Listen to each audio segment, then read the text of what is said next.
Doctor ने देखा, इलाज किया, कुछ तो इलाज हुआ। डॉक्टर ने उस समय इलाज किया, बाद में जब राहत नहीं मिला व्यक्ति को तो डॉक्टर ने जवाब दे दिया। डॉक्टर ने जवाब दे दिया, भैया अब ये कुछ दिन और चलेंगे, अभी की जो अंतिम इच्छा हो कि अंतिम इच्छा को पूर्ण कर दो, क्योंकि अभी ज्यादा दिन चलने वाले नहीं। परिवार वाले बेचारे ना कुछ लौट कर लेकर आए नहीं, और लौट कर जब लेकर आए पूछते हैं कि भैया अंतिम इच्छा क्या है आपकी, अंतिम इच्छा क्या है, अंतिम इच्छा क्या बताते हैं। वो बीमार व्यक्ति कहता है मेरी अंतिम इच्छा यही है, मैं अपने गुरु का दर्शन करना चाहता हूँ।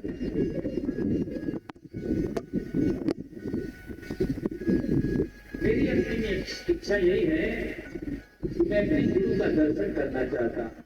आप मुझे लेकर चलिए। परिवार वाले लेकर गए गुरु जी के आश्रम में, और गुरु जी वहां पर नहीं थे। गुरु जी के जो चेले थे, चेलों ने जब पूछा गुरु जी कहाँ हैं, चेले ने बताया कि तुम्हें गुरु जी जो है वो कहीं बाहर गए हुए हैं और उनको आने में काफी समय लग सकता है, 2 दिन लग सकते हैं, 4 दिन लग सकते हैं।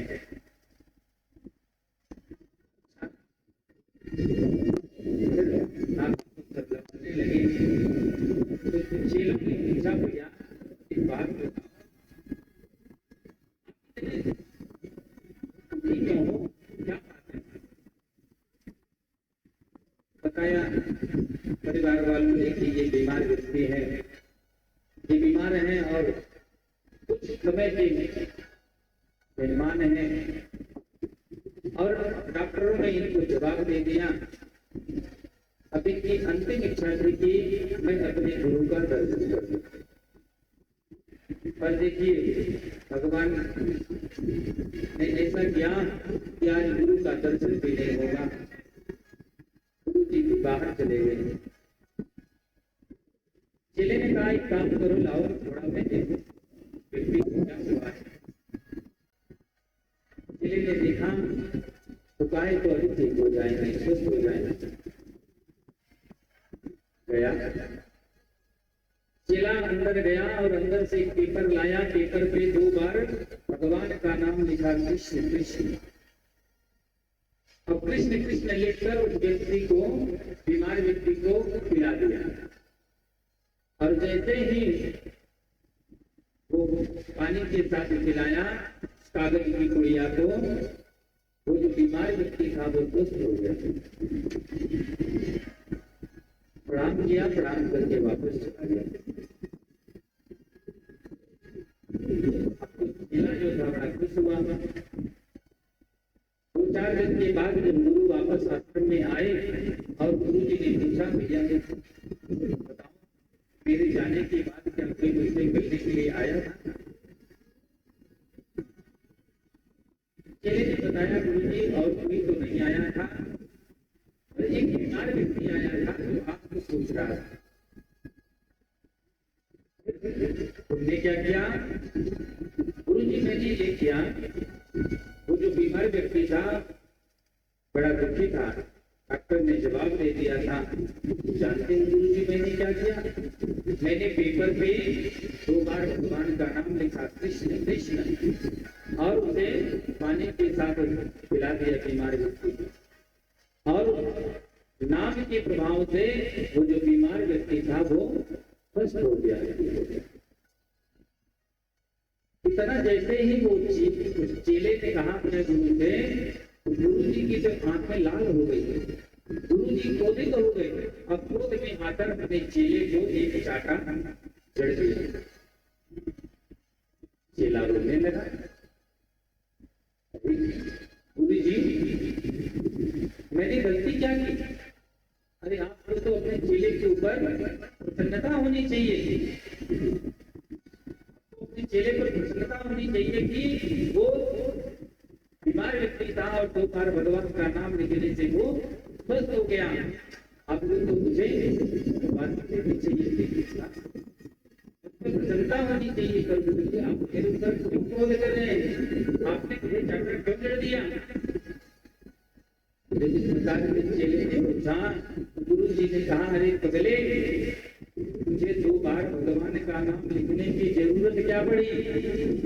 अरे तू एक ही बार भगवान का नाम लिख देता और एक ही बार नाम लिखकर उस बुढ़िया को पिला देता बीमार व्यक्ति को, तो बीमार व्यक्ति स्वस्थ हो जाता। अरे तुमने तो एक नाम बेकार कर दिया भगवान,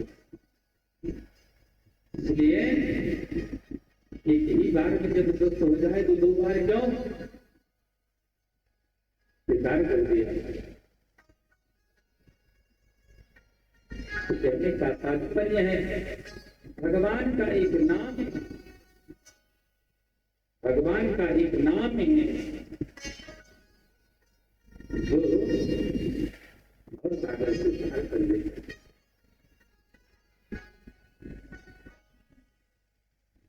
भगवान से भी प्रार्थना करनी चाहिए, भगवान का नाम जप करना चाहिए और उसे यही कहना चाहिए कि क्या हे ठाकुर, अपने हाथों के कृपा मुझ पर बरसाते रहना, यही चाहता हूँ। तो आइए हम और आपके भगवान से प्रार्थना करते हैं, क्या हो मेरे सिर पर रख दो कान्हा, मेरे सिर पर रख दो कान्हा, अपने ये दोनों हाथ, देना है तो दीजिए जन्म जन्म का, देना है तो दीजिए जन्म जन्म का, अपने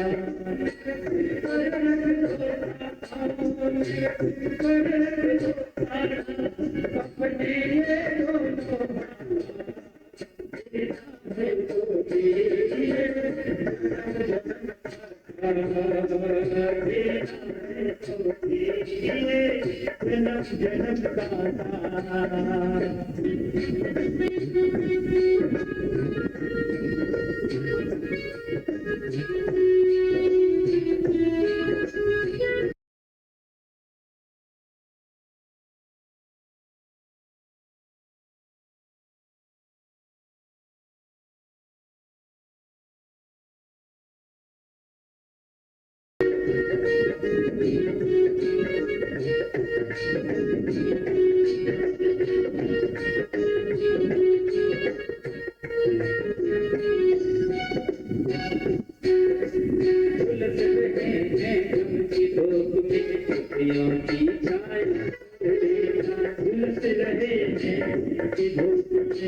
पकड़ लेना, इनका नाचे काम चलेना, तू पतवार पकड़ लेना,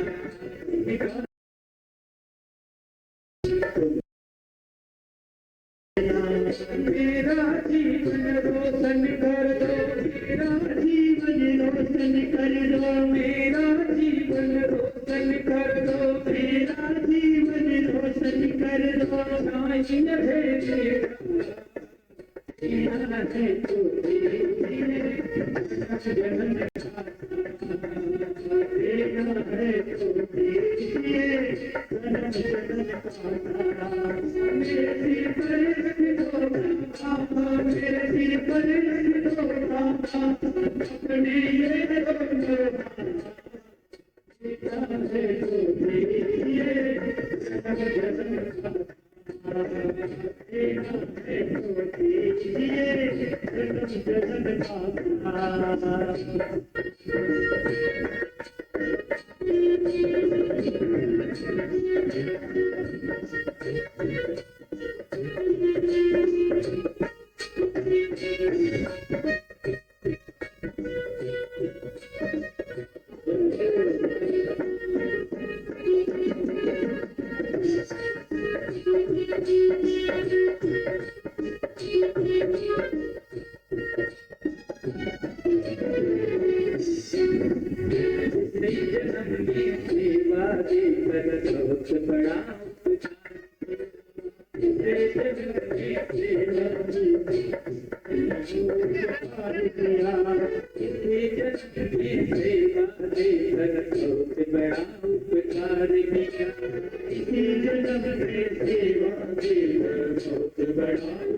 भगवान की जय।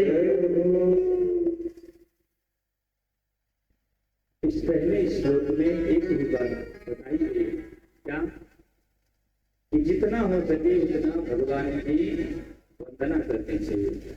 इस पहले श्लोक में भगवान की वंदना कहते हैं, वंदना करने से जीव जो है वो बंधन से मुक्त हो जाता है, इसलिए वंदना करना चाहिए। और यहाँ कहा जाता है, काम को छोड़ो, क्रोध को छोड़ो, लोभ को छोड़ो, मोह को छोड़ो,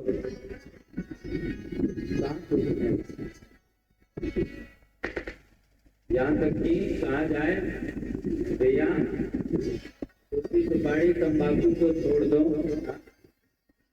तो लोग रोटी सुपारी तंबाकू को नहीं छोड़ पा रहे हैं, तो काम क्रोध लोभ मोह को क्या छोड़ेंगे?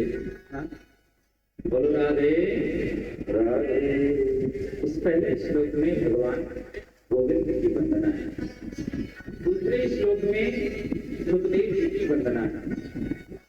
यम प्रव्रजन्तमनुपेतम चेतकृत्यम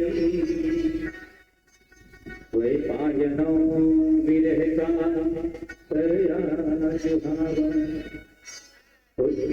तन्मयतया सर्वो विनेदो तम सर्वभूत हृदय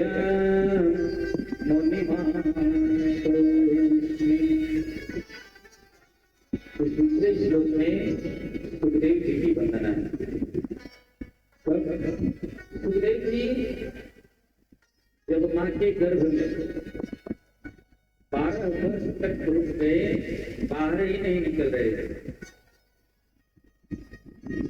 उनके पिता व्यास जी बार कहते हैं कि बेटा बाहर निकल आओ, बेटा बाहर निकल आओ। अरे तेरे बाहर निकलने से तेरी माँ के कष्ट की निवृत्ति हो जाएगी। तेरी माँ को बड़ा कष्ट होता है, जब गर्भ होता है तो उसमें बड़ी पीड़ा होती है।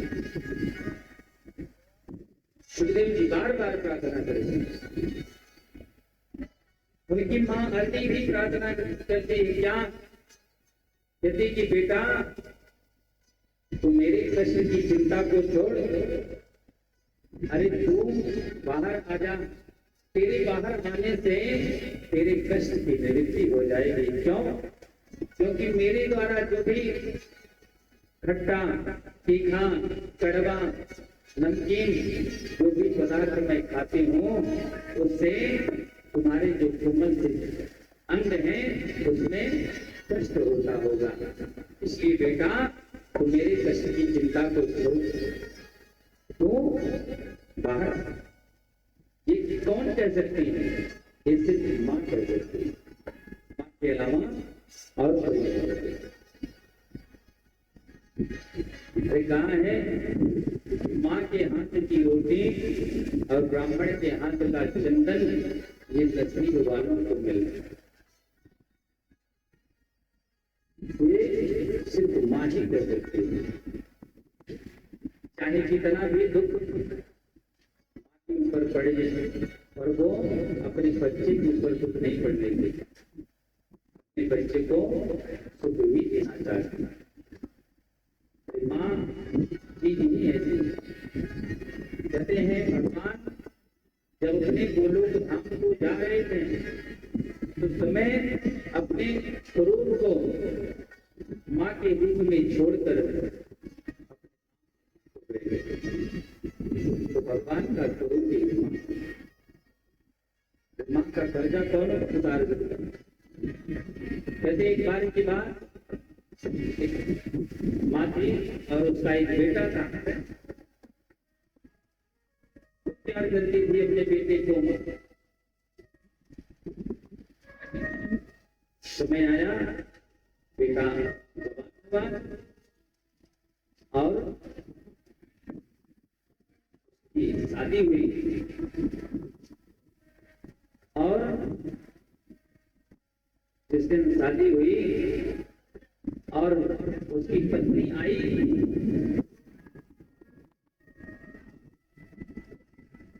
रात के दिन पति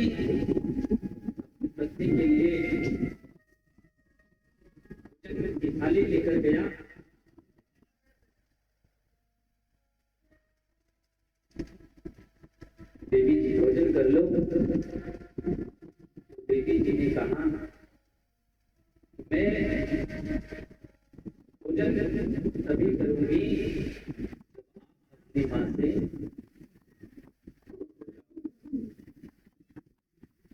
जब आप अपनी मां को अलग कर दोगे।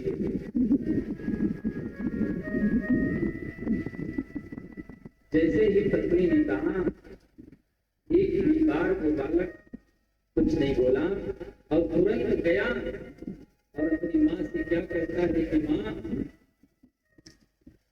मैं चाहता हूं कि तू घर से बाहर चली जा। जितना भी खर्चा आएगा वो खर्चा मैं देने के लिए तैयार हूं। जो भी आप बोलो मैं आपको खर्च दे देता हूं और आप बाहर चली जाओ। मां ने कहा, बेटा तू मुझे पैसा देना चाहता है, तू मेरा कर्जा उतारना चाहता है, ठीक है मैं घर से बाहर चली जाऊंगी, तुझे एक कार्य करना है। बेटी ने कहा, क्या मां? मां ने कहा, बेटा मैं चाहती हूं कि आज एक रात के लिए कि मेरे साथ हो जाए, उसके बाद तू जो कहेगा मैं वो करूंगी, मैं चली जाऊंगी। और बेटा तैयार हो गया। रात भी मां को कहानी जाने वाली थी, लेती है बगल में बेटा भी लेटा हुआ है और बेटे को नींद आ गई। बेटा सो गया। मां उठी और गई बाल्टी में पानी लाई और जहां पर बेटा सोया था बिस्तर पर वो पानी डाल दिया। गीला तो हुआ। बेटी ने कहा, मां ये क्या कर रही हो? ये बिस्तर गीला क्यों कर रही हो? बेटा करवट बदल लिया। थोड़ी देर बाद फिर मां बाल्टी में पानी लेकर आई और डाल दी। बिस्तर पूरा गीला हो गया। बेटा मां को चिल्ला, अरे मां तू क्या कर रही? बिस्तर गीला कर दे रही, सोने नहीं दे रही, बिगड़ गया।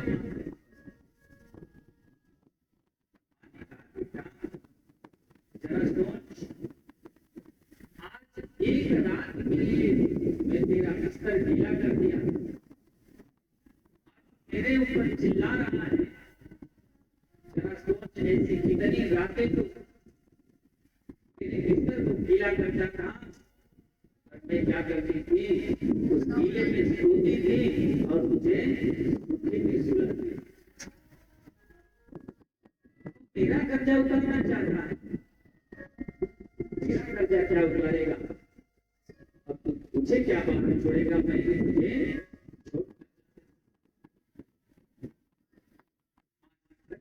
चली गई। पत्नी के पास गया, पत्नी से कहता है कि देवी ने जिस प्रकार से कहा था मैंने वैसा ही किया। पत्नी ने भी छोड़ दिया। अरे पत्नी ने कहा, अरे जो अपनी मां का नहीं हो सका, जो अपनी मां का नहीं हो सका वो मेरा क्या होगा? इसलिए तुम्हारे ऊपर भरोसा नहीं है, छोड़कर चली गई।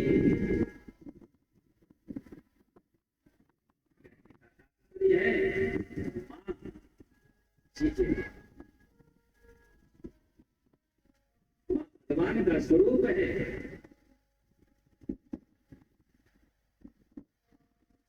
इसलिए मां का दिल कभी नहीं दुखाना चाहिए। मां का दिल कभी नहीं दुखाना चाहिए। पर आज लोग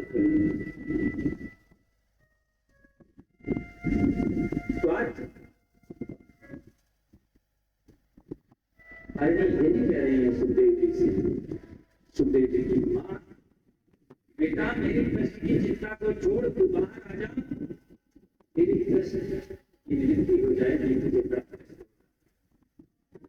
बार बार कहते हैं, तो सुखदेव जी कहते हैं कि पिताजी, माताजी, मैं बाहर नहीं आऊंगा, मैं बाहर आऊंगा मुझे माया का असर होगा, भगवान की माया घेर लेगी, और जब माया भगवान की माया घेरेगी तो मुझे बहुत बुरे बुरे कर्मों को करना पड़ेगा, इसलिए मैं बाहर नहीं आना चाहता।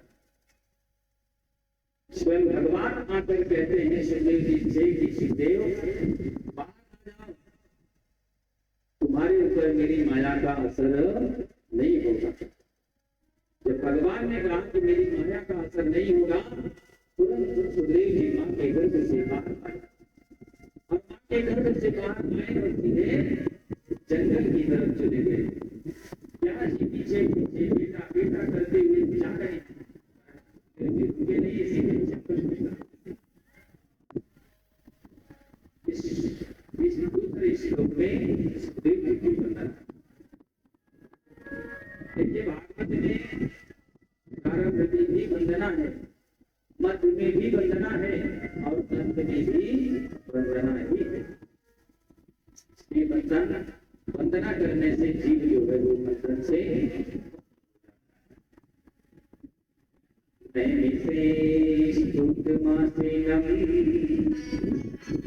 अभिवाक्यम महामते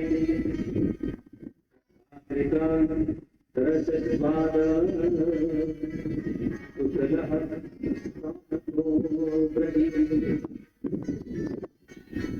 नैमिषे सूक्तमासीनम,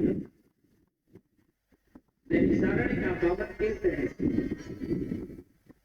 और वहां पर 88,000 ऋषि दर्शित हुए हैं, इसके लिए कथा को श्रवण करने के लिए। नैमिषे सूक्तमासीनम अभिवाक्यम महामते, और उस समय देखते क्या है, सूत जी महाराज।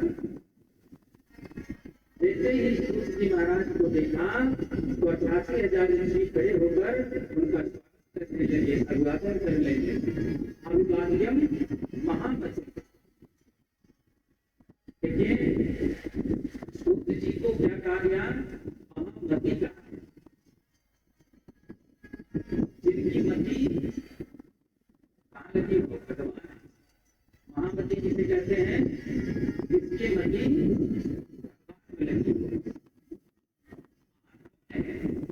महान हमारे राम जी, महान हमारे तो जिनकी बुद्धि जो है वो भगवान में लगी हो, वही महामति।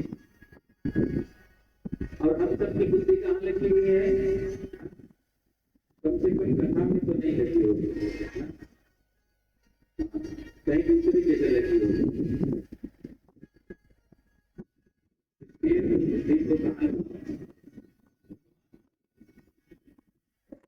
इस प्रकार रामा जी के जैसा, रामा की मति से किसमें लगती थी, कन्हैया में लगती थी, भगवान में लगती थी।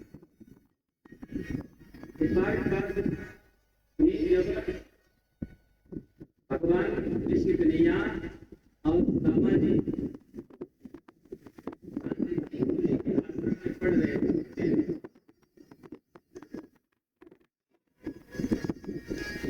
गुरु जी ने जितने छात्र थे सभी छात्रों को बुलाया, विद्यार्थियों को, और उनसे कहा कि देखो मैं इन लोगों को एक काम देता हूँ, और ये काम आप लोग बड़े सावधानी से करके जल्दी जल्दी मेरे पास वापस आ जाए। सभी छात्रों ने कहा ठीक है गुरु जी, कौन सा काम है।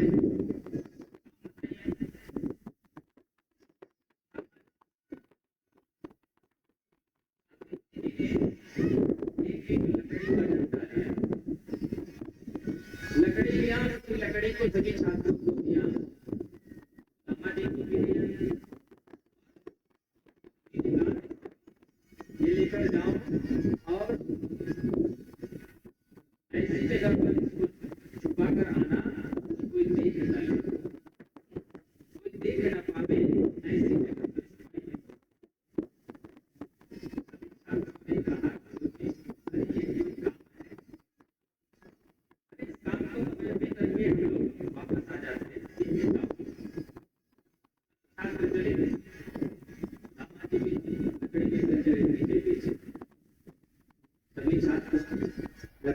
जल्दी जल्दी छुपाकर वापस चले गए।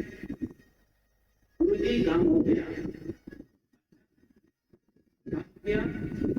लकड़ी को छुपा दिया। हाँ गुरुजी छुपा दिया, किसी ने देखा नहीं? गुरुजी किसी ने नहीं देखा। अच्छा ये बताओ सुदामा क्या काम किया? सभी छात्रों ने कहा गुरुजी अरे सुदामा कभी समय से कोई काम आज तक किया है जो आज ही करके आ जाएगा? कहीं ऐसा होगा? आपस में बात कर ही रहे थे, सभी सुदामा जी जैसे सुदामा जी आए गुरुजी बिगड़ गए। सुदामा जी कहाँ रहते थे और ये क्या देखते हैं आप?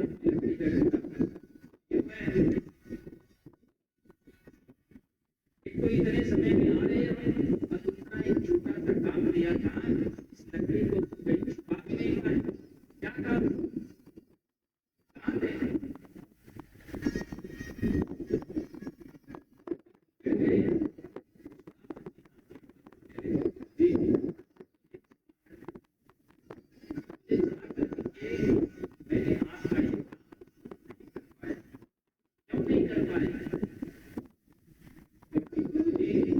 मैं इस लकड़ी को लेकर गया पहाड़ी पर चढ़ जाऊंगा और पहाड़ी पर चढ़कर वहां गिरा दूंगा, वहां इस लकड़ी को कोई देख नहीं पाएगा।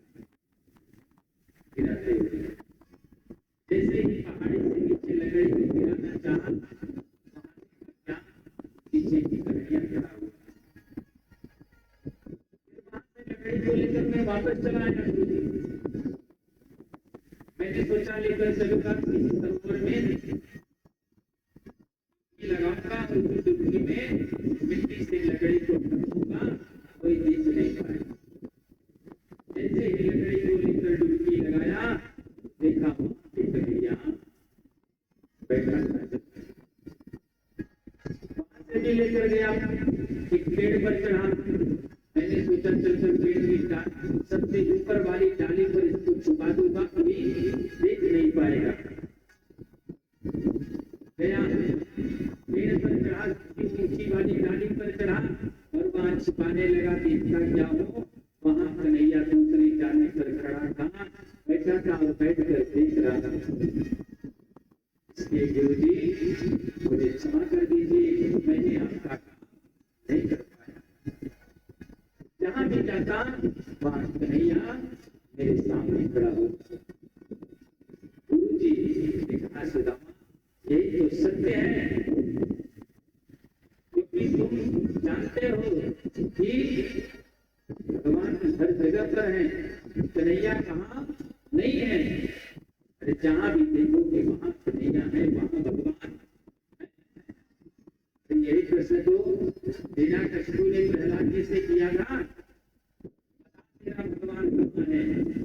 प्रहलाद जी ने क्या कहा था? प्रश्न ये नहीं है कि मेरे भगवान कहाँ है, प्रश्न ये है कि मेरे भगवान कहाँ नहीं है। जहाँ देखोगे वहाँ मेरे भगवान है। सामने की तरफ विचार करता है।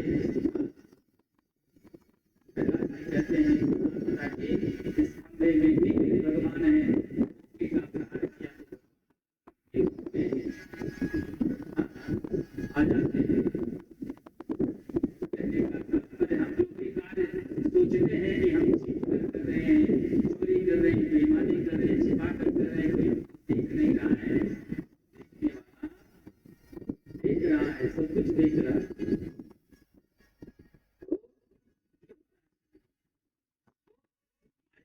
है वो भगवान मिले जिस प्रकार से सुदामा जी की होती जी को ऋषियों ने प्रणाम किया, स्वागत किया, स्वागत किया कि आप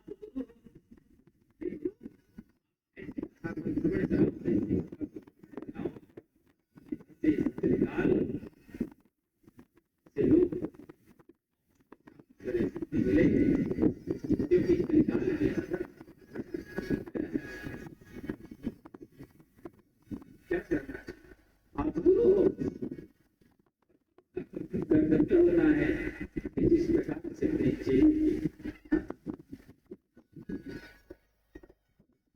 मिलेगा किस प्रकार से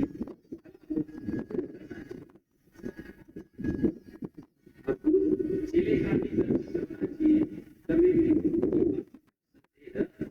करना चाहिए, बातों का सत्य नहीं करना चाहिए। गुरु चले भाई के लिए ही आए,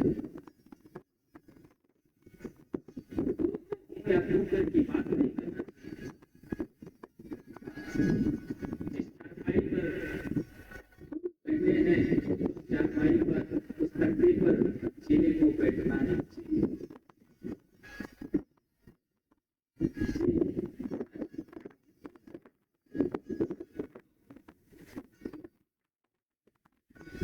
अरे कैसे एक बात है, गुरु नानक जी के जो चेले थे, एक का नाम था बाला और एक का नाम था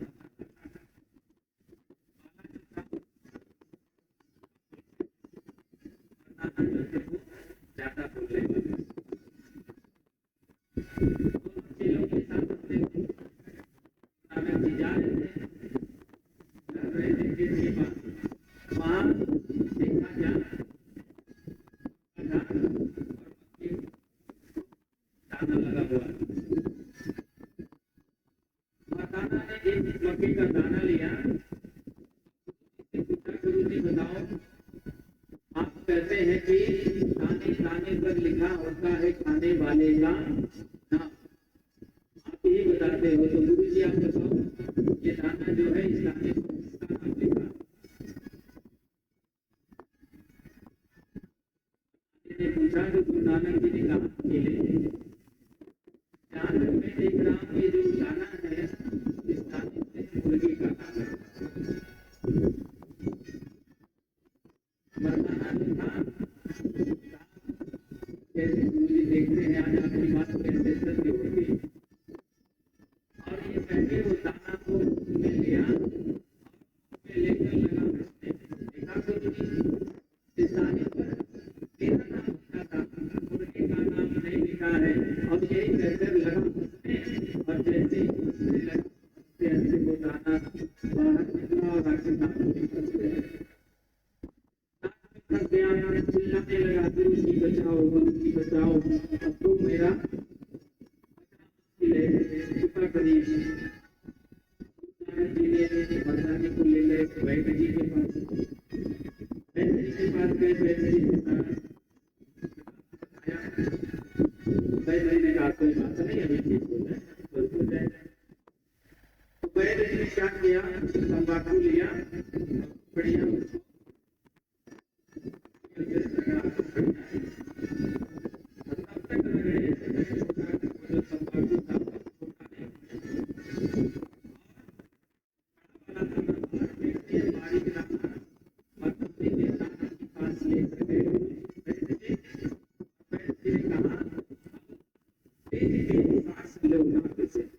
और जैसे ही नाम से तेज तेज सांस लेने लगा, और उसी समय वो तंबाकू नाक के गया, लगातार छींक आने लगे, और जैसे ही छींक आने लगे तो वो जो दाना फंसा हुआ था नाक में वो बाहर गिर गया नीचे, जैसे ही नीचे गिरा तो वहीं पर एक मुर्गा खड़ा, मुर्गा आया उस दाने को खा गया,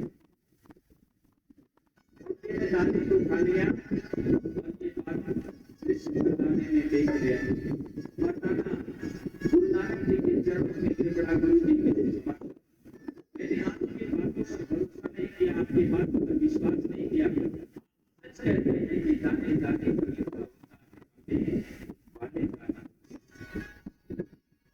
इसलिए गुरु की बातों पर सत्य नहीं करना।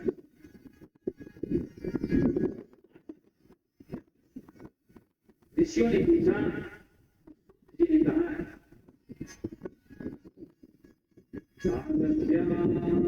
मुखद्राश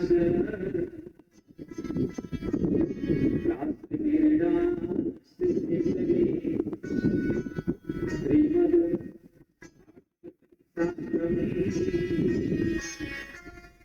कलो तीरे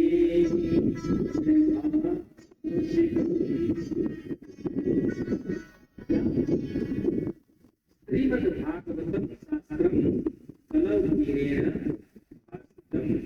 इस कलिकाल से बचना है तो क्या है? एक ही उपाय है, श्रीमद्भागवतम शास्त्रम। नहीं तो ये कलिकाल जो है अपने धर्म को फैला कर बैठा हुआ है और अपने अंदर रच रहा है, अपनी तरफ खींच रहा है। देखिए कहते हैं एक बड़ी होती है और एक सोना होता है।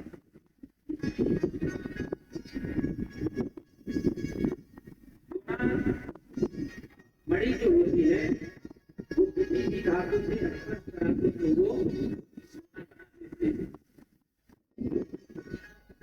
तो सोने से आप क्या कर सकते हो? सोने से सब कुछ खरीद सकते हो।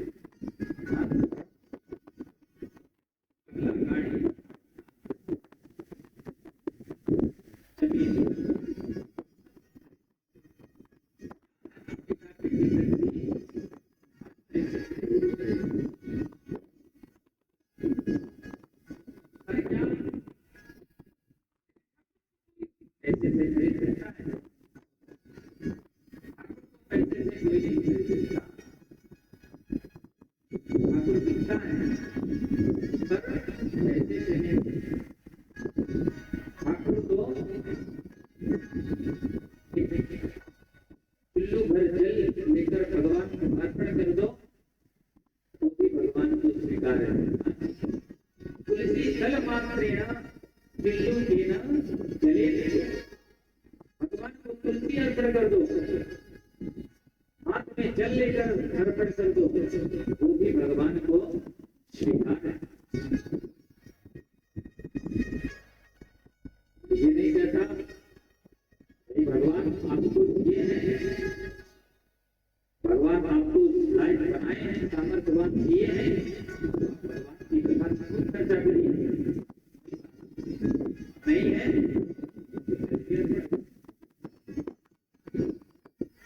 भगवान को स्वीकार करना चाहिए।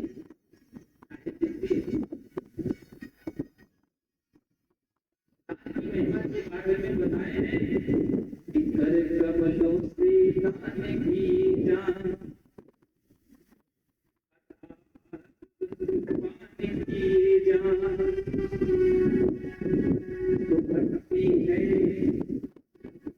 तो मुक्ति है, मौत से नजर बदले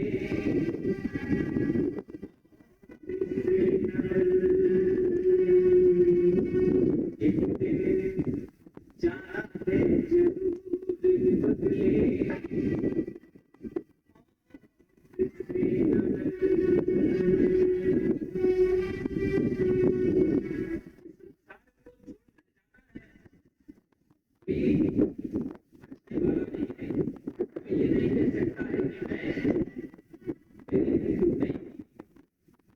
मृत्यु तो सबकी होती है, हर किसी की मृत्यु अच्छी होती है, किसी की मृत्यु बुरी होती है। पता चला कोई बैठा है घर में और चाय पी रहा है, चाय पीते पीते पता चला खाया हो चले गए।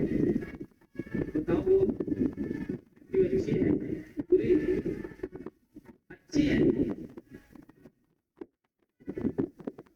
बुरी तो वो है बीमारी से झेल रहे हैं, 10 साल 20 साल 25 साल बीमारी से झेल रहे हैं, परिवार वाले सेवा करते करते परेशान हो गए, भगवान से प्रार्थना करते हैं कि हे प्रभु कितनी जल्दी हो हिंदू आप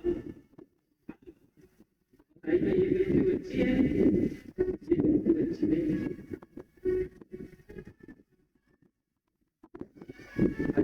वो अच्छी है, कुछ ऐसा करके जाओ कि आपकी आंखें जो है खुली रहे और दूसरों की आंखें भेजता हूँ, ऐसा करना चाहिए। आपके जाने के बाद लोग आपको याद करें, व्यक्ति ने ये कार्य किया है,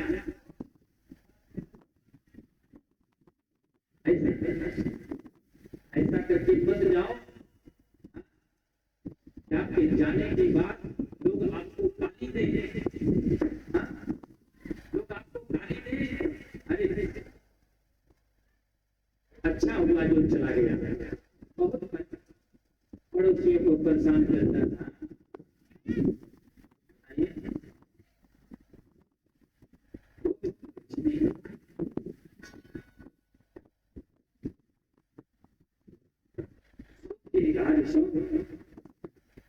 देखिए, मैं आपको एक इतिहास सुनाता हूँ।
चारों ऋषियों का एक ही काम था,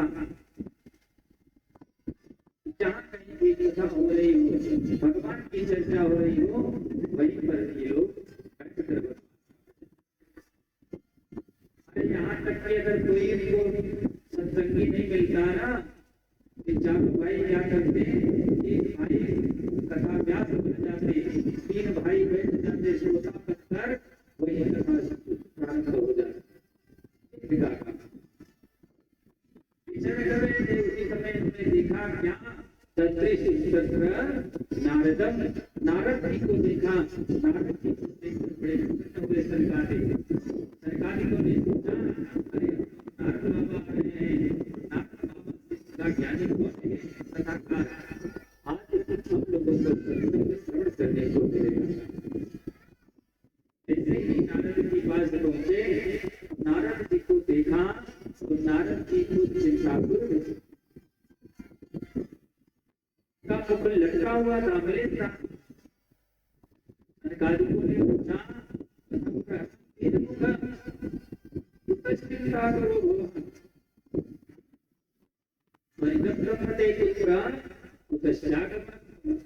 अरे नारद,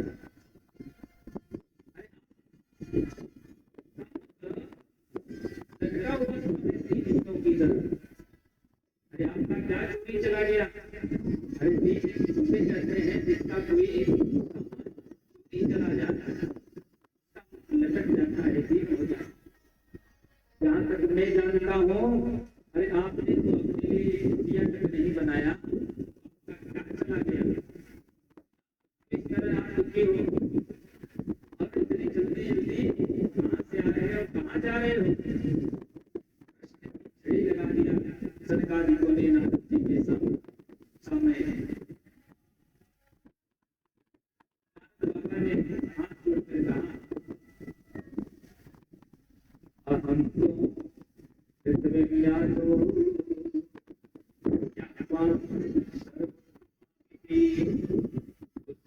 ज्ञानवान प्रयागम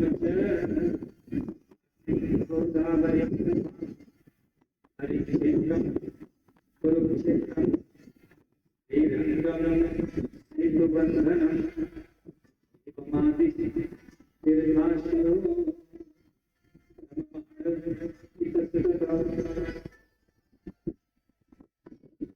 नारद बाबा ने हाथ जोड़कर कहा, भिक्षुक, अरे मैं इस पृथ्वी को सर्वश्रेष्ठ मानकर मैंने सोचा कि चलूंगा पृथ्वी पर कहीं वहां करूंगा,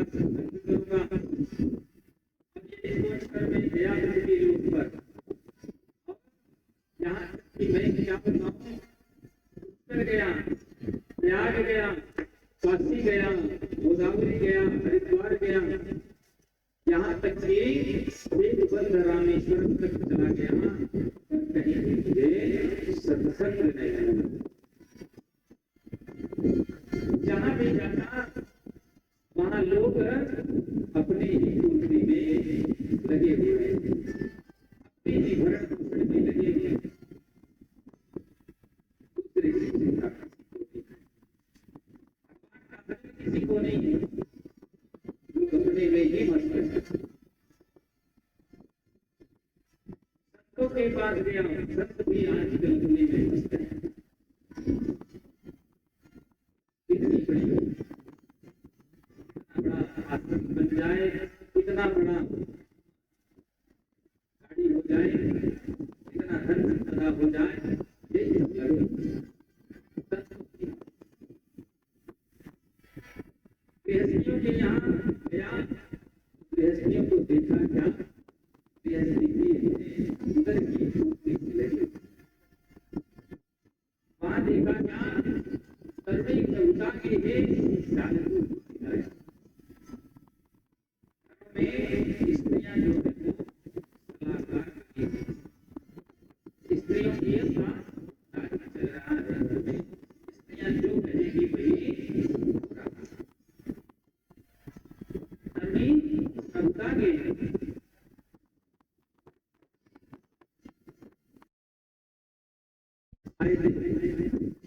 अच्छा ही राशन कार्ड में क्या उन्हीं को बनाया गया है। पहले बन सकता है स्त्री महिला हत्या,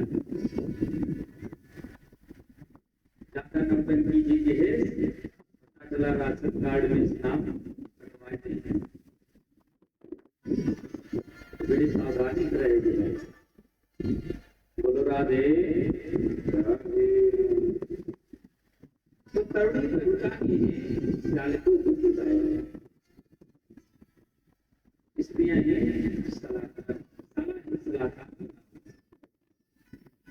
कहीं भी भगवान की भक्ति नहीं। घूमते घूमते सब जगहों से घूमते घूमते मैं वृंदावन में पहुंचा, तो वृंदावन में पहुंचा तो वहां की गलियों से मैं घूम रहा, और वृंदावन की गलियों में जब मैं घूम रहा था तो वहां मेरा मन वृंदावन में लग गया। क्योंकि वृंदावन है ही ऐसा, वृंदावन है ही ऐसा, वहां जाओ क्या है, जिस किसी से बात करो, किसी के पास जाओ, राधे राधे। गलियों में मेरा मन लग गया। कितने लोग वृंदावन गए, वृंदावन गए कितने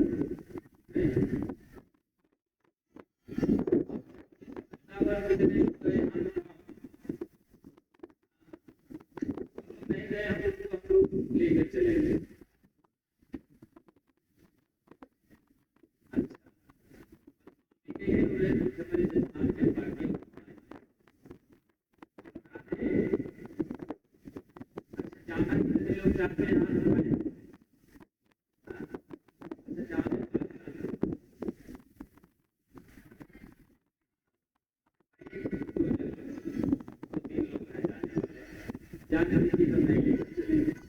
नहीं तो हमारा विचार था दरोगा जी से कहते सराय कर सराय स्टेशन से काट करते और ट्रेन में काट के सबको ले लेते, लेकर जाए दरोगा जी से कहते